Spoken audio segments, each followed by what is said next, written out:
ঋষিবাণীর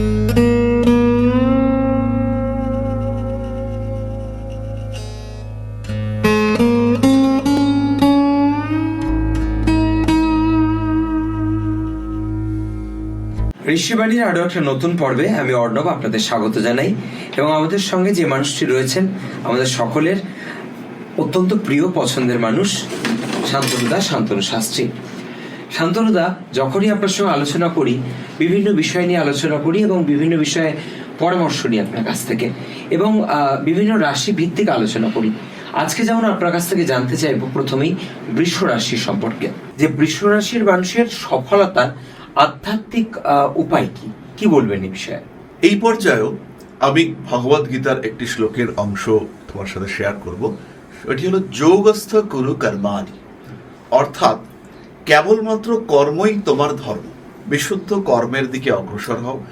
ধৈর্য তোমার যথেষ্ট রয়েছে।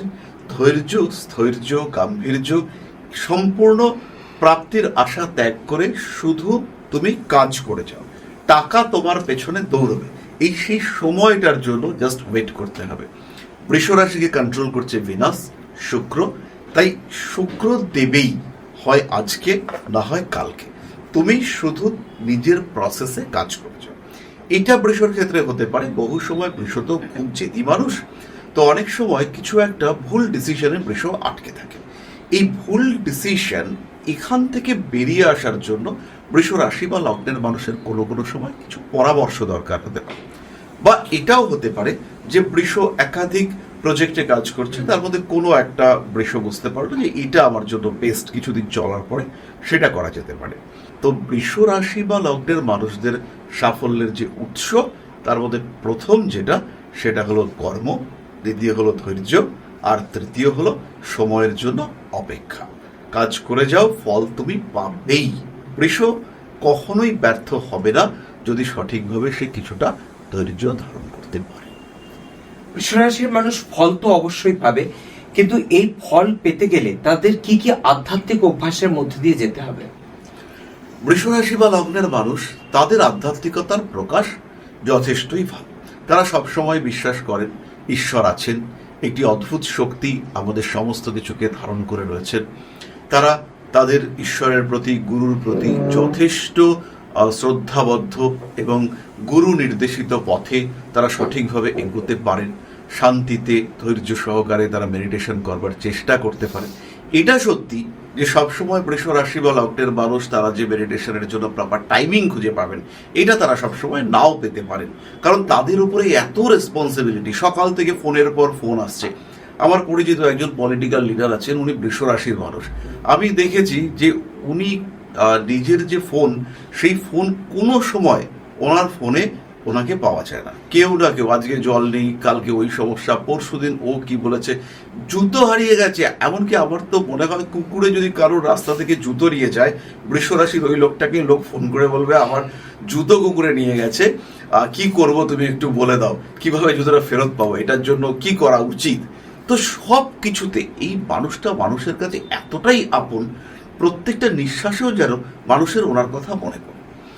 এই ব্যাপারটা, এটাই হচ্ছে ওনার পজিটিভিটি। এবার এইখানে টাইম ম্যানেজমেন্ট, এই ব্যাপারটা বৃষ রাশি বা লগ্নের মানুষদেরকে শিখতে হবে।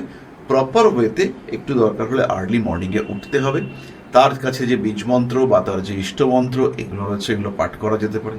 কিছু যদি তার না থাকে, তার যদি গুণদীক্ষা না হয়ে থাকে, বা তার যদি গুরুমন্ত্র না থাকে, বা যদি এরকম ব্যাপারগুলো না থাকে, সেই ক্ষেত্রেও কনসেন্ট্রেট করে একাত্ম হওয়ার চেষ্টা, নিজের অস্তিত্বকে খোঁজার চেষ্টা, চোখ বুঝে একটা ফিল করা যে অহম ব্রহ্মস্মি, আমিই ব্রহ্ম, আমার মধ্যেই সমস্ত শক্তির অস্তিত্ব বর্তমান, এই ফিলিংস খোঁজার চেষ্টা, এইটা বৃষ করতে পারেন এবং এর ফলেই বৃষ ধীরে ধীরে নিজের মনের মধ্যে কনসেন্ট্রেট করতে পারবেন। সবচেয়ে বড় সমস্যা, তারা টাইম ম্যানেজমেন্ট ব্যর্থ, রিলেশনশিপ ম্যানেজমেন্টে ব্যর্থ। তারা শুধু কর্তব্য করে যাচ্ছে, আর মানুষের এক্সপেকটেশন কন্টিনিউয়াসলি বেড়েই যাচ্ছে। এই মানুষটারও যে কিছু রিকোয়ারমেন্ট আছে, এই মানুষটারও কিছু চাহিদা আছে, এই মানুষটারও হ্যাপিনেস দরকার, বাইরের মানুষগুলো এগুলো ফিল করে না। বৃষ রাশি বা লগ্নের মানুষের, আমি একটা ওয়ার্ড মাঝে মাঝে বলি, মানুষজন খুব রাগ করবেন শুনলে, কথাটা হচ্ছে কলুর বলদ। যতটা সম্ভব এই লোকটাকে ইউজ করো, যতটা সম্ভব এই লোকটাকে খাটিয়ে দাও। তো এই চিহ্নটাও হচ্ছে ষাঁড়ের চিহ্ন। তো সব সময় শুধু খাটিয়ে দাও এই মানুষটাকে। এই মেন্টালিটি থেকে বেরিয়ে আসার জন্য সবচেয়ে বড় আধ্যাত্মিক অভ্যাস যেটা, সেটা হচ্ছে কি নিজেকে একটু সময় দেওয়া প্র্যাকটিস করতে হবে। তার সঙ্গে সঙ্গে নিজের সঙ্গে, দেহের সঙ্গে মনের যোগাযোগ, মনের সঙ্গে আত্মার যোগাযোগ, চেতন সত্তার সঙ্গে অবচেতন সত্তার যোগাযোগ, কনসিয়াস মাইন্ডের সঙ্গে সাবকনসিয়াস মাইন্ডের কমিউনিকেশন, এটাই কিন্তু বৃষর অভ্যাস করার রেগুলার দরকার। তখন উনি বুঝতে পারবেন যে আমি কি চাই, আমি কিসে শান্তি পাবো। শুধু কি করেই যাব করেই যাব করেই যাব, কেউ তো আমার কথা ভাবে না। তাহলে আমার নিজের কথা নিজেকেই একটু ভাবতে হবে, এই ফিলিংসটা বৃষকে আনতে হবে। শান্তনুদা, এবার যেটা জিজ্ঞেস করব, বৃষ রাশির মানুষের জন্য ভগবানের সবচেয়ে বড় শিক্ষা কি হতে পারে? বৃষ রাশি বা লগ্নের মানুষ তারা অলরেডি শিক্ষিত। তারা যা অর্জন করে সেটা দান করে, তারা যে কর্ম করে অন্যের জন্য করে। এর যদি পরিবর্তন দেখতে পাওয়া যায়, এর যদি অন্যথা দেখতে পাওয়া যায় যে একজন বৃষ রাশি বা লগ্নের মানুষ ফিল করছেন, উনি কিন্তু আত্মসমালোচনা করবেন। উনি বুঝবেন আমার কোথায় ফল্ট রয়েছে, আমি কোথায় ভুল করি। এটা বৃষ খুব ভালো বোঝেন। উনি কিন্তু প্রত্যেকটা কাজ, প্রত্যেকটা বিষয়ে মেষ যেমন এই ব্যাপারটা বুঝতে চায় না, বৃষ কিন্তু রিয়ালাইজ করেন এই কাজটা আমি ভুল করেছি, এটা অন্যায় হয়েছে। এই ফিলিংসটা বৃষর মধ্যে ভীষণভাবে আছে। তো বৃষ যদি নিজে রিয়ালাইজ করেন যে আমি কি একটু স্বার্থপর হয়ে যাচ্ছি, আমি কি অতিরিক্ত কৃপণ হয়ে যাচ্ছি, নিজের কথা বাদ দিয়ে আমি কি অন্য কিছু ভাবতে চাইছি না বা ভাবতে পারছি না, এটা যদি বৃষ ফিল করেন, তাহলে একটু সামাজিক হওয়ার চেষ্টা এটা বৃষকে করতে হবে। এটাই তার সবচেয়ে বড় শিক্ষা, যেটা ঐশ্বরিক শক্তি বা আধ্যাত্মিক জ্ঞানের মাধ্যমে সে প্রাপ্ত হতে পারে। আমি শুধু আমার জন্য নয়, সবার জন্য বাঁচব, এবং তার জন্যই বৃষ রাশি বা বৃষ লগ্নে আমাকে জন্ম দিয়েছেন ভগবান। এই ফিলিংসটা বৃষর মধ্যে নিয়ে আসতে হবে। বৃষ জানেন এটা। মাঝে মাঝে পারিপার্শ্বিক পরিস্থিতিতে সেন্সিটিভ মানুষ তো রেগে যান বৃষ, যে আমি ওর জন্য এত কিছু করেছি, ও আমার নামে এটা বলে বেড়ালো, বলতে পারলো, ও করলো না, বা ও আমার উপকার করলো না, তার থেকেও বৃষ কিন্তু আঘাতপ্রাপ্ত হন বৃষর সম্পর্কে যদি কেউ খারাপ কথা কিছু বলে, আর সেটা যদি অথেন্টিক না হয়। কোনো কারণ ছাড়া আমি একজন বৃষ রাশির মানুষের নামে বদনাম করব, বৃষর খুব কষ্ট হবে এটাতে। এবং এটা যখন হয়, বৃষ কিন্তু তখন নিজের মুখটা ঘুরিয়ে দেয়। এই সময় বৃষকে শিখতে হবে যে ও ওর কাজ করেছে, আমি আমার কাজ বন্ধ রাখবো কেন? ওর কাজের শাস্তি ও পাবে, তার জন্য আমি আমার কর্মা নষ্ট করব কেন? এই ফিলিংসটা বৃষর আছে, আর এই ফিলিংসেই বৃষ বাঁচেন। এটাকে আরেকবার জাগ্রত করে তোলা, এটাই ঈশ্বরের কাছ থেকে বৃষর সবচেয়ে বড় শিক্ষা, বৃষর সবচেয়ে বড় আধ্যাত্মিক শিক্ষা, এবং গুরুর মাধ্যমে বৃষ এই শিক্ষাটাই পেয়ে থাকে। শান্তনুদা, এই যে আপনি বললেন গুরুর মাধ্যমে শিক্ষা লাভ করবে, তো এই গুরু কে হবেন? গুরু একজন ব্যক্তি হবেন যার মধ্যে সংযম রয়েছে, যার সঙ্গে বৃষ রাশি বা লগ্নের এই মানুষটি স্পিরিচুয়ালি কানেক্ট করতে পারবে। শিক্ষা এক বিষয়, দীক্ষা আরেকটা বিষয়।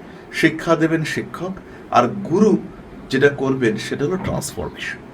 আমার আত্মার যে বর্তমান পরিস্থিতি, এই অবস্থা থেকে উন্নয়ন, আত্মিক উন্নয়ন, আধ্যাত্মিক উন্নয়ন, এটা যিনি করতে পারবেন, যাকে দেখে বৃষ রাশি বা লগ্নের মানুষের মনের মধ্যে ভরসা জাগবে যে এই মানুষটা আমার মানসিক অবস্থার উন্নয়ন ঘটাতে সক্ষম, এই মানুষটা আমাকে গাইড করতে পারেন, এই মানুষটা আমাকে শিক্ষা দিতে পারেন, সঠিক জীবনের শিক্ষা।